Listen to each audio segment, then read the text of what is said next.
Assalamualaikum warahmatullahi wabarakatuh.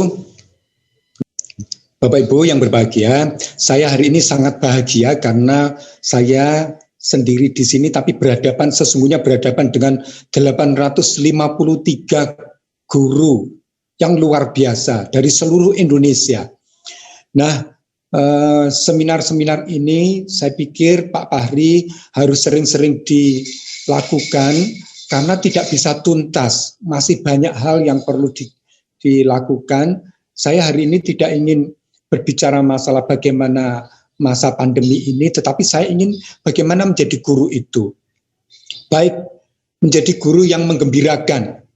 Saya ingat ada butterfly effect, Bapak Ibu. Ada yang namanya butterfly effect. Apa yang dimaksud dengan butterfly effect itu? Ini saya pengantar dulu sebelum ini. Butterfly effect itu adalah kalau ada kupu-kupu terbang, itu kepakannya sangat halus, sangat halus. Nah, tetapi jangan dikira bahwa kepakan yang halus itu tidak berdampak. Ternyata kepakan yang halus dari kupu-kupu ini bisa menyebabkan badai di jarak yang jauh, puluhan kilo, ratusan kilo dari kupu-kupu tadi mengepak, itu ternyata bisa menjadi badai. Artinya apa? Artinya perbuatan sekecil apapun itu ternyata sangat berdampak. Itulah sebabnya dalam Al-Quran dikatakan jangan pernah meremehkan dengan sedarah, seatom, sekecil apapun perbuatan, apakah perbuatan itu kecil atau baik ataupun buruk. Katakanlah dengan bahasa, saya hari ini lebih banyak ke bahasa. Bahasa kita Bapak Ibu, kalau kita membentak kepada membentak anak kita atau membentak siswa kita, hati-hati kalau tidak ada alasan. Dengan membentak saja, dengan suara keras saja, itu ternyata bisa menyebabkan 300.000 sel otak anak mati. 300.000, bisa 300.000. Bahkan baru tadi saya membaca pada masa usia emas 1 miliar sel itu bisa goyah betul, bisa menjadi goyah, bisa menjadi strukturnya rusak gara-gara kita bentak.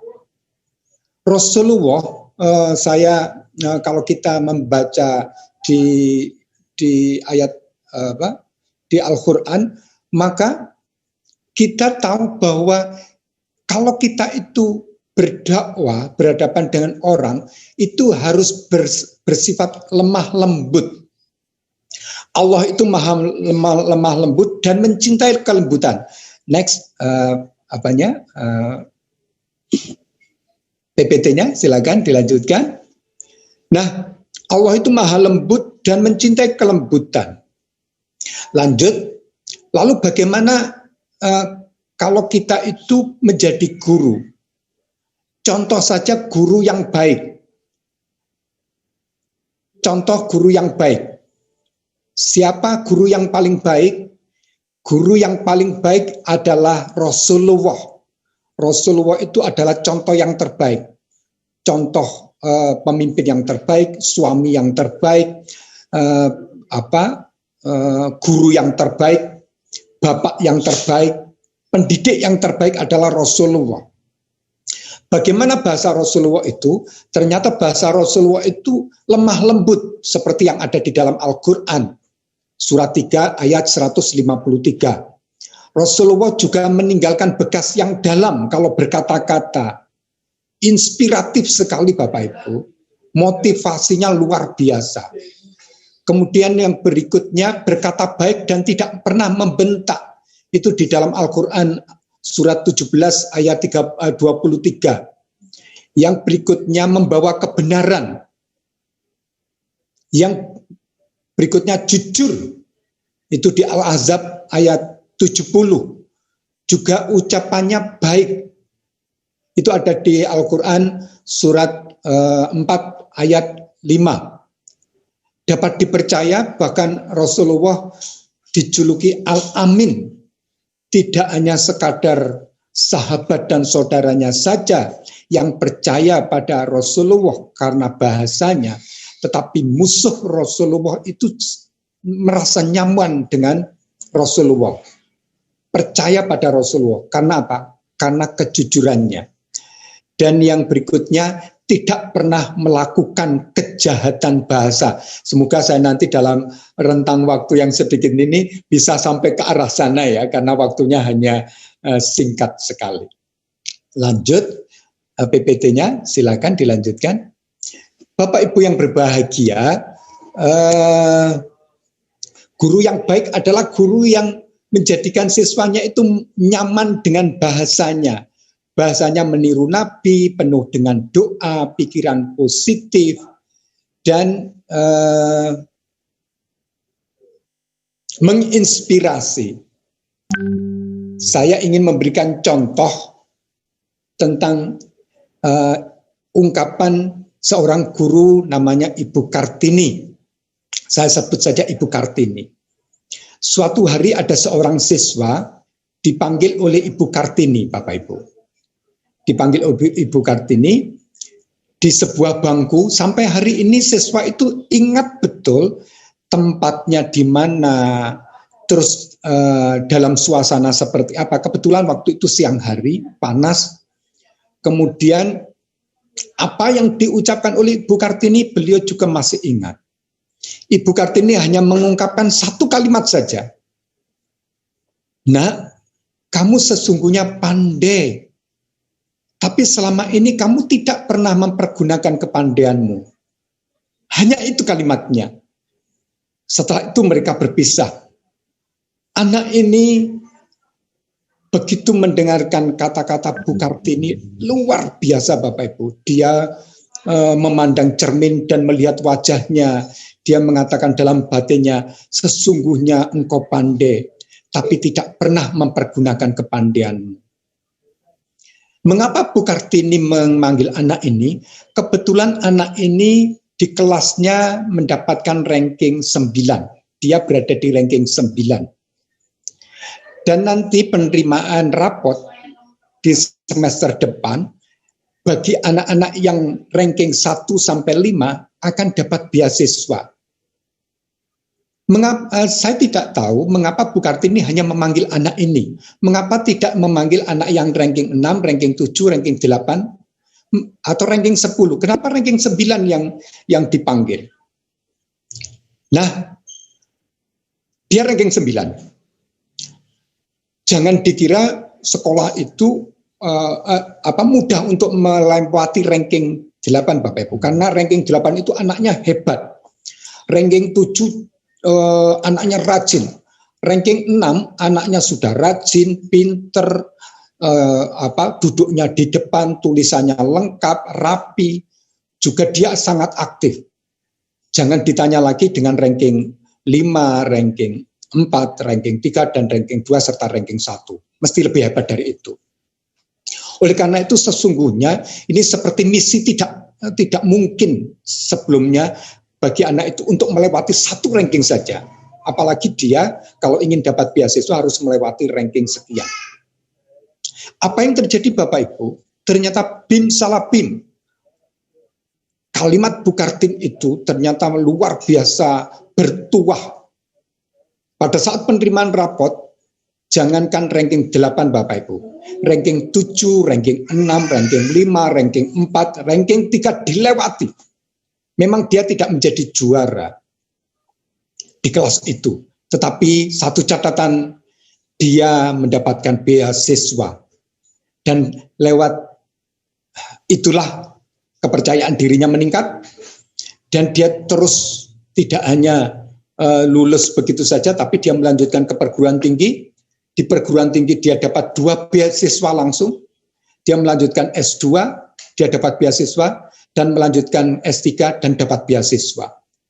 Kalau teman-temannya banyak yang menjadi guru SD, guru SMP, anak ini ternyata menjadi dosen di perguruan tinggi yang terhormat. Bapak Ibu yang terhormat, yang berbahagia, Hanya satu kalimat yang diucapkan Bu Kartin, tapi mengubah hidup.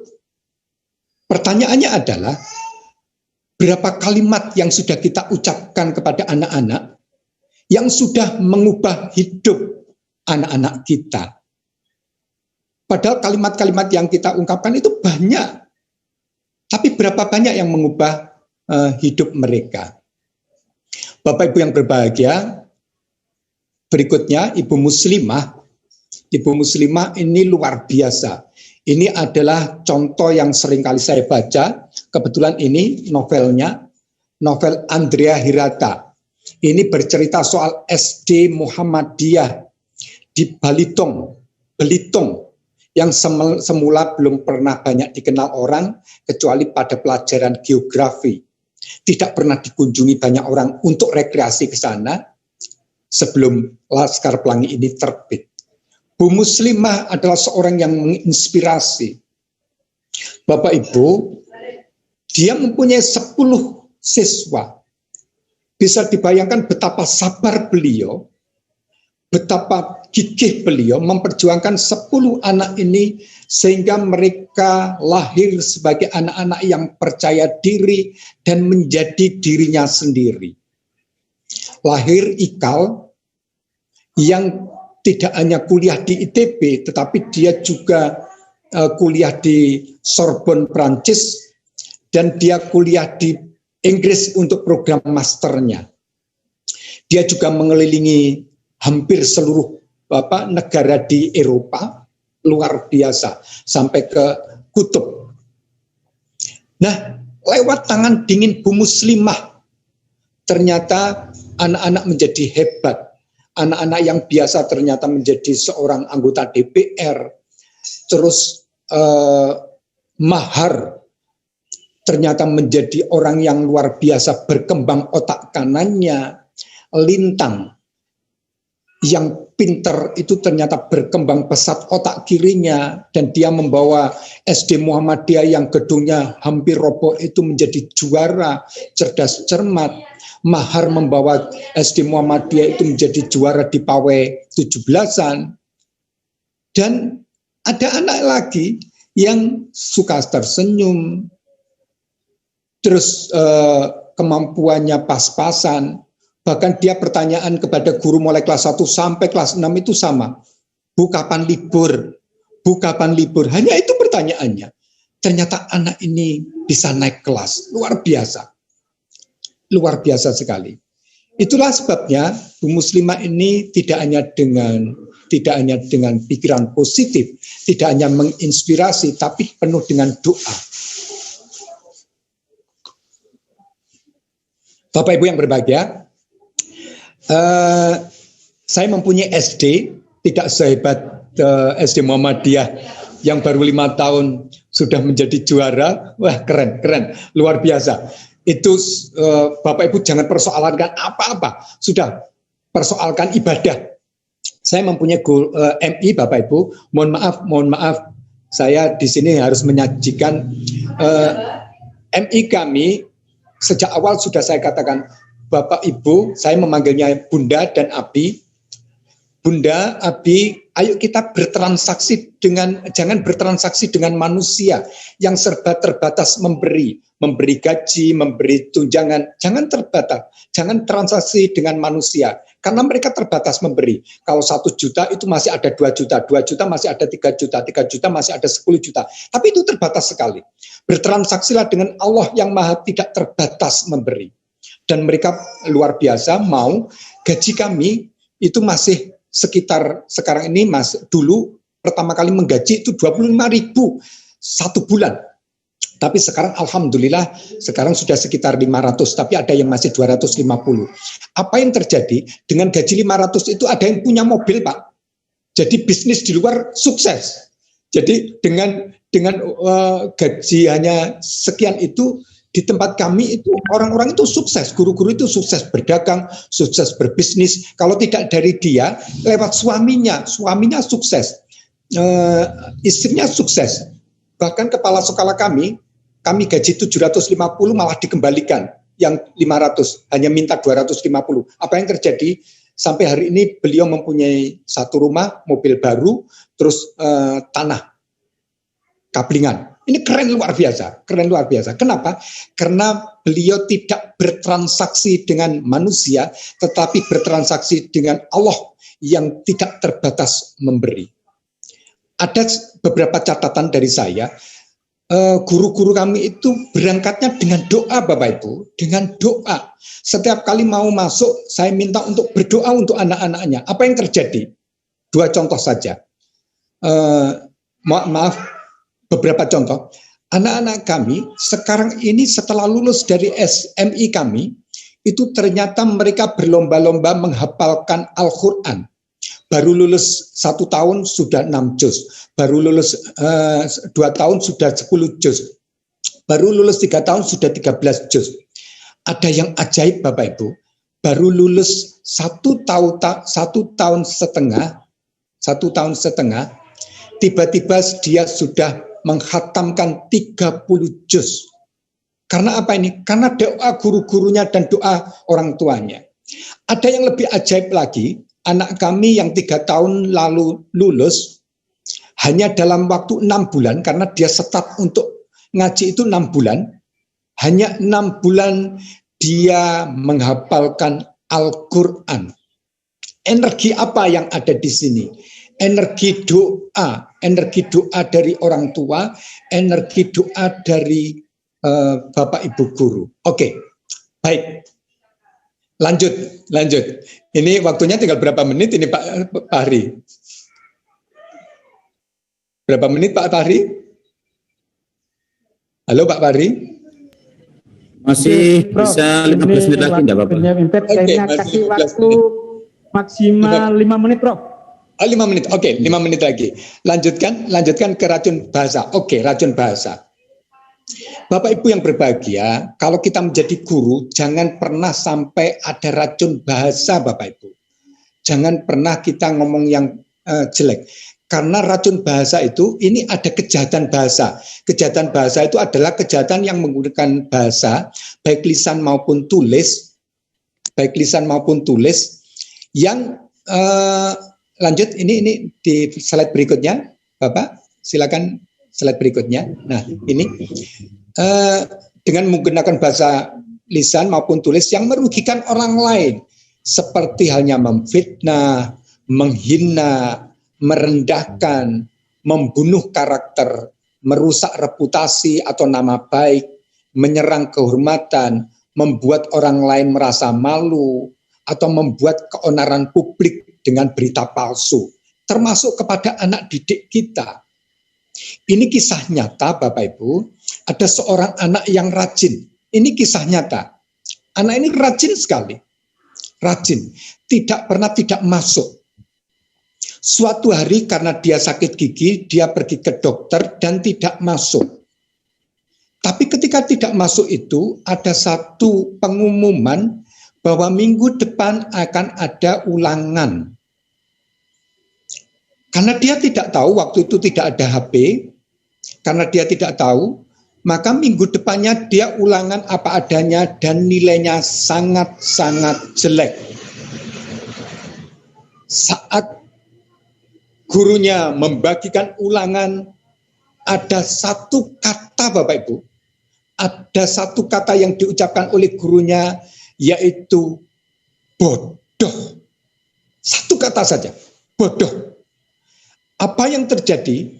Anak ini pulang, masih sampai di rumahnya, tapi ketika mengetuk pintunya, dia sudah tidak lagi mengenal siapa yang membukakan pintu itu. Padahal di hadapannya adalah seorang wanita yang melahirkan. Jadi dia lupa ibunya, lupa bapaknya, dan ini dalam waktu yang agak lama. Masya Allah. Tolong Bapak Ibu, satu kata, satu kalimat itu bisa luluhkan anak-anak. Ini kisah nyata juga. Ada anak yang karena kejujurannya, gurunya itu mengatakan begini, anak-anak silakan usul, silakan memberikan kritikan kepada Bapak, apapun itu. Karena guru sudah mengatakan itu, ada anak yang jujur sekali. mengacungkan tangan, dia mengkritik dan memberi masukan. Apa yang terjadi? Guru ini terganggu, padahal itu dia sendiri yang ngomong, dia merasa terancam, dia merasa dirugikan. Padahal itu konstruktif sekali. Apa yang terjadi? Guru ini menyebarkan kepada guru-guru yang anak ini anak nakal. Dan apa yang terjadi? Satu sekolah menghukum anak ini sebagai anak nakal. Tidak ada yang dilakukan, tidak ada kejahatan, tidak ada kriminal yang dilakukan anak ini. Guru-guru yang lainnya itu sudah terlanjur menganggap anak ini nakal. Bahkan anak ini tanpa melakukan apa-apa sudah dikatakan begitu kelas ini ramai langsung, pindah ke sini. Itu tidak pernah ada konfirmasi apakah yang ramai itu anak ini. Sampai anak ini mengatakan apa yang saya lakukan. Ini Bapak Ibu. Ini soal bahasa ternyata sangat-sangat merugikan dan anak ini perjalanannya sungguh-sungguh dirugikan gara-gara 1-2 kalimat, 1-2 ucapan dari guru. Oleh karena itu guru sesungguhnya sangat dekat dengan surga, tapi kalau tidak bisa memanfaatkan sesungguhnya sangat dekat dengan neraka. Hati-hati Bapak Ibu, saya berdoa dari sini semoga 853 bahkan orang-orang yang ikut di YouTube ini, bahkan kalau Bapak Ibu nanti menyebarkan apa yang saya bicarakan dan dibicarakan oleh teman-teman yang tadi itu, semoga semuanya merupakan penghuni surga. Bapak Ibu sudah luar biasa. Ayo sekarang kita tata bahasa kita perhalus, kita penuhi dengan doa-doa. Sebelum masuk kelas doakan, karena doa itu tidak ada yang kembali ke kita. Jadi kalau kita berdoa kepada anak-anak, pasti itu akan kembali. Bahkan doa yang sama akan diucapkan oleh malaikat di langit kepada Allah. Kalau yang mendoakan manusia itu masih berdosa. Tapi ini yang mendoakan adalah malaikat-malaikat di langit. Makanya doakan anak-anak kita menjadi anak-anak yang hebat sebelum Bapak Ibu masuk. Kalau hari pembelajarannya tidak berjalan mulus, kalau 2 hari tidak berjalan mulus, 1 minggu lagi tidak berjalan mulus, tidak masalah. Tapi doa Bapak Ibu masih bergaung di langit, dan itu suatu saat nanti akan menentukan nasib anak-anak itu 5 tahun kemudian, 10 tahun kemudian. Baik, itu dulu yang saya berikan. Semoga bermanfaat. Semoga apa yang kita ucapkan